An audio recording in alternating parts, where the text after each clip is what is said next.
Greetings, animation fans! Welcome to Watchwaddle. Here on this channel, we show appreciation to great cartoon art of the past. While I'm getting the VCR ready for my second season of my review show, I thought I'd look further back into the early days of animation. Namely, the beginning. It all started along with the 20th century when this man, J. Stuart Blackton, had a creative way to use stop-motion photography. This technique was used by several film artists, including in 1902 George Maley's immortal classic A Trip to the Moon, to make an impossible scene come to life.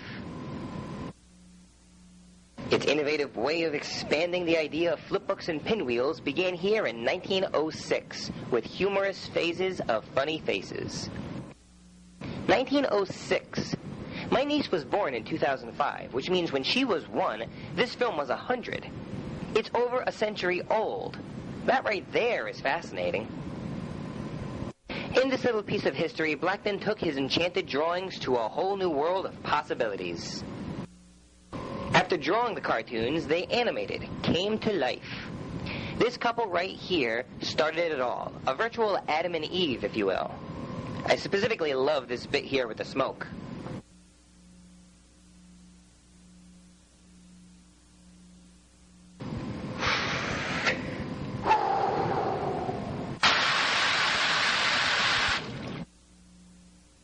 The film is basically made up of several of his pictures, almost like we're looking at his own personal scrapbook, and each one of them has a different animation tactic to it. This little example here shows a character not only coming to life, but performing right in front of our eyes, doing a little trick for us.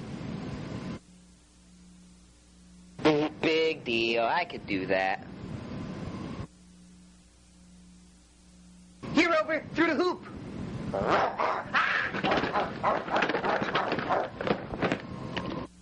always thought this bit here was kind of strange. After the performance is over, James Stewart goes and erases him. That's no big deal. It's over. He's making a new one, but it still comes to life. That's bizarre.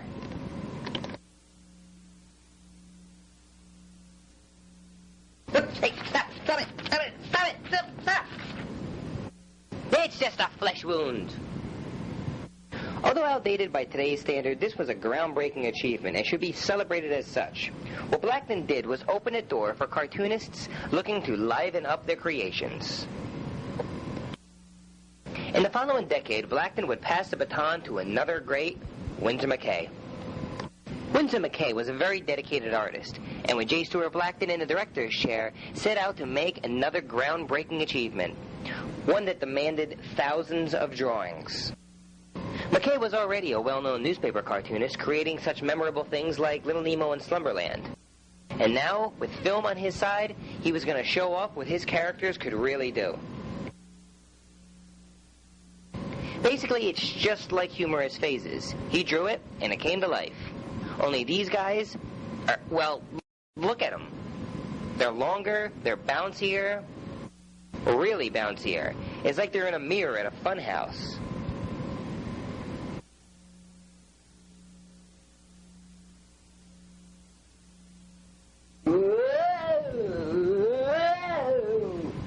Though simple and lacking in plot, one scene in here I felt was really important, and that's this scene here coming up.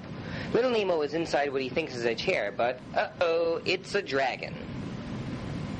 The animation of this great reptilian beast was foreshadowing something much bigger to come, and that was Gertie. In 1914, McCay made history, one frame at a time. Gertie, yes, her name is Gertie, will come out of that cave and do everything I tell her to do. Gertie was a dinosaur, but not just any dinosaur. A cartoon dinosaur that animated in front of the vaudeville audience. She was the performer. McCay told her to do some tricks, and she did each one of them. She takes bows, she dances, she eats plants, she drinks some water. The best, or funniest trick, is when she carries McCay on her back. Big deal. Watch what I can do. Here, Rex, through the hoop, through the hoop.